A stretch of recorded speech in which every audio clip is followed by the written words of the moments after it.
On today's C3 restoration video, I'm gonna finish stripping the full body so we can start prepping for paint. In the last video, we stripped most of the engine bay. There are still a few little things here and there, like the hinges for the hood and whatnot, but it's mostly stripped. We also got the headlights and the front bumper off. All right, I don't wanna talk for too long, so let's get into it. Let's start stripping this body down.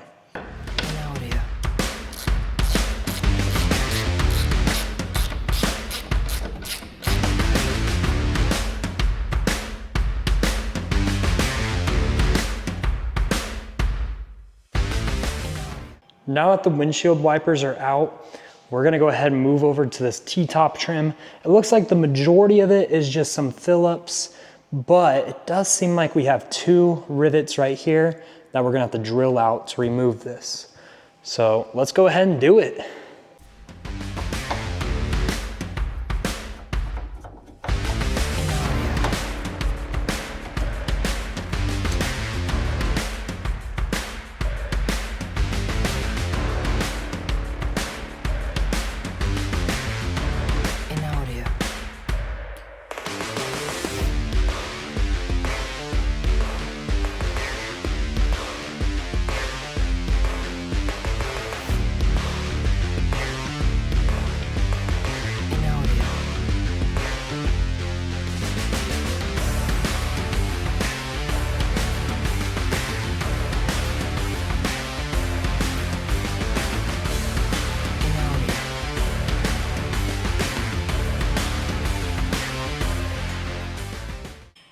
I removed all the screws I can see, but I think, if you guys look right there, that looks like a screw to me. Right there looks like a screw to me. But it looks like this metal lip ends right here. So it shouldn't be connected there. And when I wiggle this one, it doesn't seem like it is. Don't know if you guys can really tell on video. Oh man, that's kind of notched up. That's unfortunate. Good news is the T-top covers this one, so I'm not gonna buy a new piece just for that, unless it's cheap. But if it's expensive, I'm just gonna leave it. I don't want to pry up on this and break it or bend it. That's my only kind of concern here. So let's go ahead and do the rivets because we know that those need to come out. And then maybe we kind of just start working our way here, prying forward and just see if it comes loose. I'm not sure if we'll be able to pull it out without removing these screws.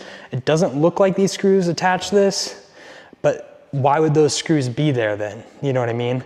Because they don't attach the windshield. So I don't know, we'll see.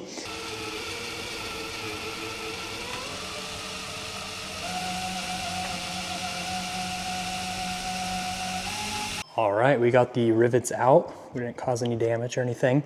I just kind of kept stepping up the bit size. And now, as you can see, we are good to go. Now, you can see there's some like adhesive in here. So we're gonna have to try to fight that, but at the same time not bend this metal, because I'm sure it will not be fun to get back into shape if we do bend it. So we'll take our time. I think I'm gonna get a little screwdriver and we'll just kind of work our way around and just slowly pry things.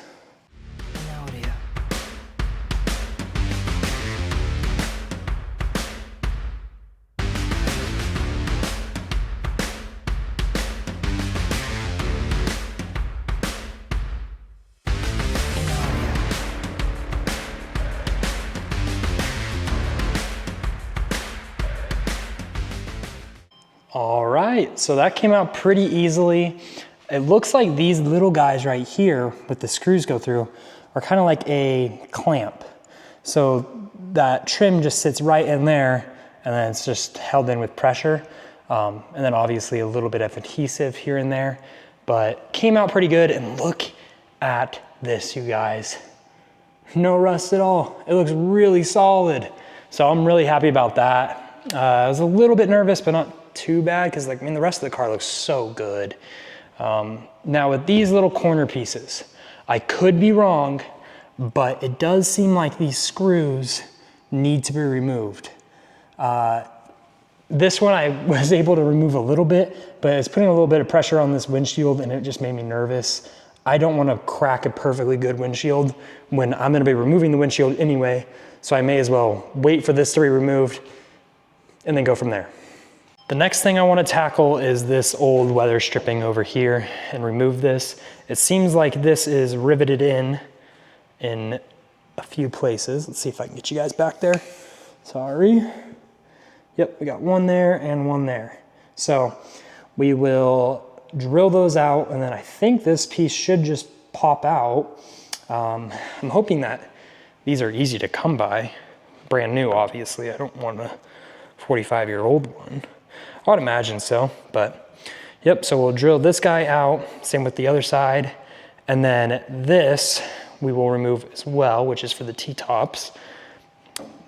And I guess we'll go ahead and start tackling the doors, which will be fun because we're gonna have to jump the motor for the windows because we're gonna have to get it in a certain place to remove the window. But anyway, let's go ahead and do this guy.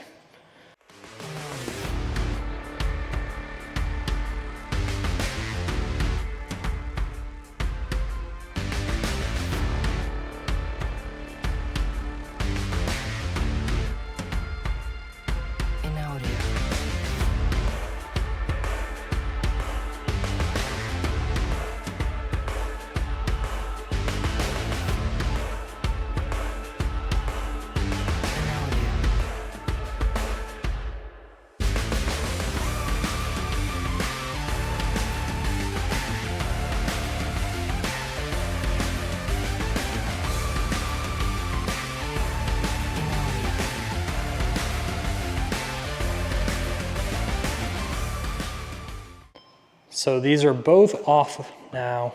It was pretty easy. I just took my time going back and forth with different drill bits and also my Dremel. It just scares me because if you go too big, you're gonna go into the fiberglass. So I'm just like, oh, and just keep stepping it up slowly. But before we tackle the doors, because I know it's gonna be a lengthy kind of process, I wanna get these little side vents out. It looks like it will be pretty easy. It's just some screws. So let's go ahead and take these puppies out, and then the fun will begin with the door and having to jump the motor, and oh, not gonna be fun, but let's do it. Okay, it's time to begin on the doors, which I am not really looking forward to, but we gotta get her done. I wanna start by trying to find the window regulator motor.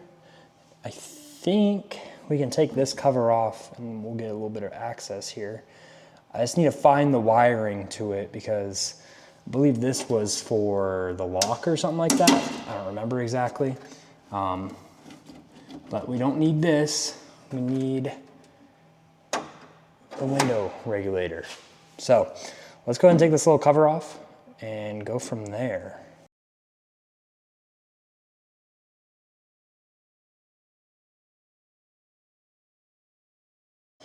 Okay, from what I can tell, this is the window regulator motor. Now, one thing I'm a little bit confused about is there's only 2 wires running to it. From what I can tell, at least, unless there's some back here that I just can't, well, see. So, I don't know, it's just a little odd to me. And then here, we have the window switches. Now, granted, they could have switched the wiring color somewhere in here, so we don't know, but it does seem like these two right here match up, if that makes sense, color-wise. So we have a blue, except this is a little bit of a lighter blue, but blue, and then we have this, which does have a little overspray on it, but a dark brown. Again, not exact same colors though. So I'm assuming that this, which would make sense, the red is the lead. I'm just kind of interested to see where the ground is, unless this has a ground somewhere else in the car. But I would imagine that what happens in here is it's a switch. So this gets 12 volts. And then when you click the button, either way, it will open the switch and send the power to one of these. And then hopefully this either kicks it on going up or down. But again, it's kind of odd because I feel like there should be a ground right here. I was expecting 3 or 4 wires. I was expecting like a power. Well, I guess these would be the power. So maybe just 3 wires, a ground, and then two that would allow me to get it up and down. So I don't know, I'm gonna do a little bit of research here, see if I can find anything that will help me. But yeah, so let's go ahead and do that because I don't want to destroy this. This was working good and I don't need to buy a new one. And hopefully I can rewire it back in when I do my custom wiring stuff. It should be hopefully fairly simple. Man, this pigtail does not want to go back in there. All right, I'm gonna do some research and then we'll go from there. Okay, I couldn't find much online, but it does seem like these are the only wires running to it. So, I mean, it has to be these guys. So we're gonna cut these right here because I do want to keep this pigtail so that when I'm rewiring the car, because like I said, I'm gonna be reusing these motors and these wires right here are not in bad shape. So we'll just splice into them.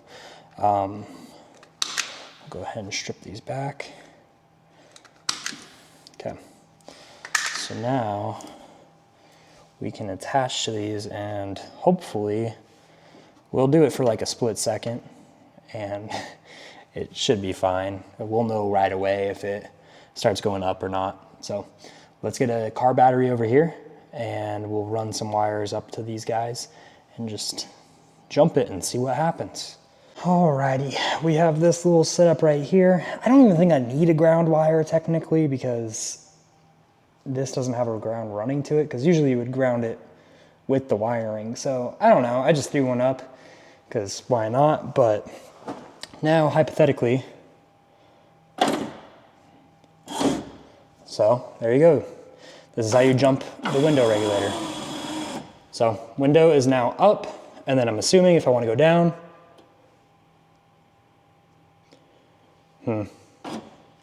so we can get it going up. Don't know how we go down though. Okay, I know this is a little bit out of order. I already finished that door, it's completely stripped. But I'm gonna splice this video into over there where I'm talking about jumping this regulator, okay? Now, I know I have these wires switched right now, so I just have this grounded right here, and then this is my power. Over there, I'm guessing there's just something wrong with my motor. It just went bad. But window goes up, window goes down.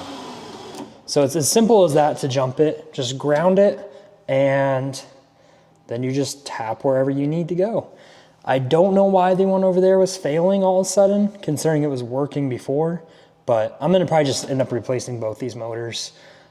Maybe I'll keep this one just because it is working, but it's kind of like while you're in there, I may as well spend the money, you know, for a nice, fresh, good motor. But we will see when we're going back together if I end up replacing this guy, I guess. Okay, I've decided I'm gonna just go ahead and try to remove the window and see if I can get it out. I do not believe it's rolled up all the way, so I'm hoping I am able to get it out by just rolling it up a little bit more to gain access. I'm still a little bit confused about this situation down here. It's just weird because it was working with the switches. Like I was rolling them up and down just fine. There was no issues. So I don't know, maybe I'm jumping it incorrectly or something, but like there's only 2 wires and I don't see any other wires. So I don't know, just a little bit odd, I suppose. But let's go ahead and try to get this window out. Well, I managed to get the window out. It was not fun at all because you're supposed to be able to move it up and down so you can get to the hardware, but I was stuck with mine fully up. I managed to get it out though without breaking or bending anything. This looks funny right now, but these just pop in. So they just kind of press fit in. And then there's one screw over here. So basically what I did is I was able to get to this screw over here. So I got that out and then I just kind of lifted this up and rotated it like this That way that was out of the way and I could kind of get a little more clearance. I loosened up the tops of the tracks so I could get as much clearance as I could there. And then these, I just was able to kind of pull the window up through the tracks out, and then I also was able to pop this guy out. So this upper track, you can see I popped the window out of that. And then over here, there was another bolt head that was going through, and yeah, I don't know. It was not fun, you guys. That's all I'm gonna say is if you are doing your restoration or anything like that, just get the windows out and maybe strip the doors before you do it, all of this, because it would have saved me a lot of time. Like this was probably like a 5 to 10 minute job to get the windows out, and it was in, I don't know, half an hour and a lot of thinking power. So we still have to get all the tracks out. So let's go ahead and just finish stripping this door down.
audio. In audio.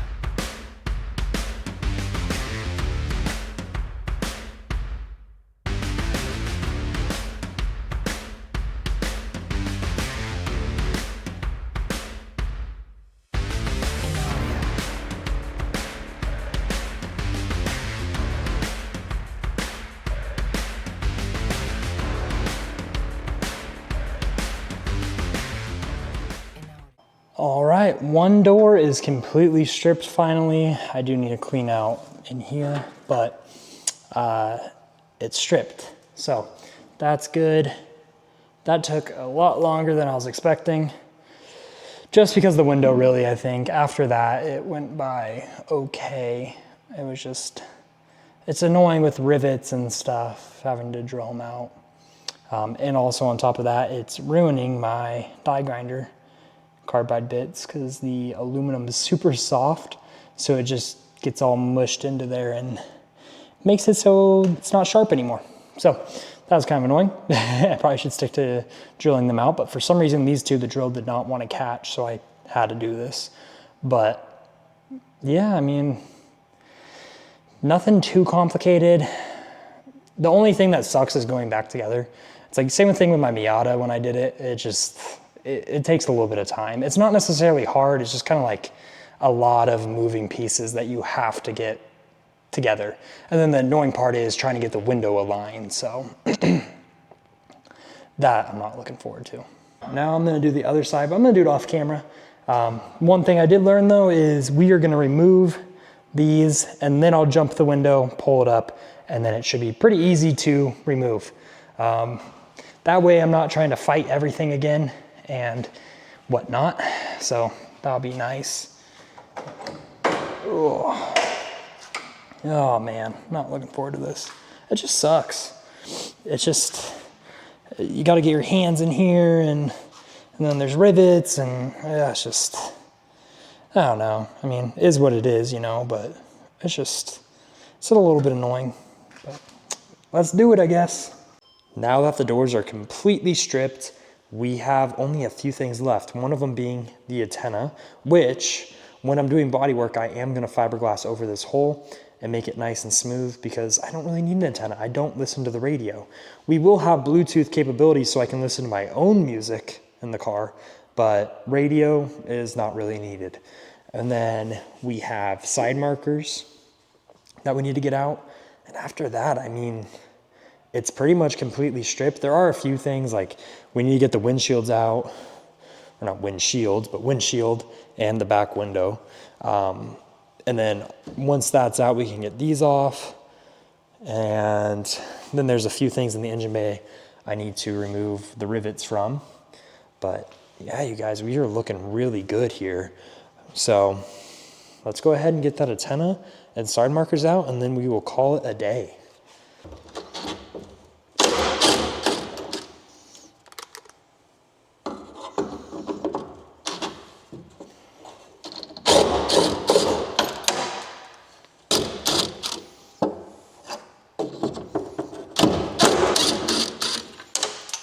All right, it is the end of the video. So the body, we've made really good progress on. It is almost completely stripped other than a few things which I do need help on. So my buddy will help me take out the rear glass and the front glass. But after that, you guys, I mean, that's pretty much all that's left. And then when we're prepping for paint and stuff, I'm gonna leave the doors on for the majority of it. And then towards the end, I'll take them off. That way I just don't have to worry about taking up even more space in the garage because we have quite the pile accumulated. I'm kind of running out of space to place things. So we will leave the doors on until the very end, pretty much until we're just about to shoot. But yeah, and then in the next video, we're gonna work on stripping the frame down, which we have not even really touched the frame at all, other than pressure washing it, just so that when I'm working on it, I don't get too filthy. It's still really dirty, but it's a little bit better. But yeah, guys, thank you for watching the video. I appreciate it.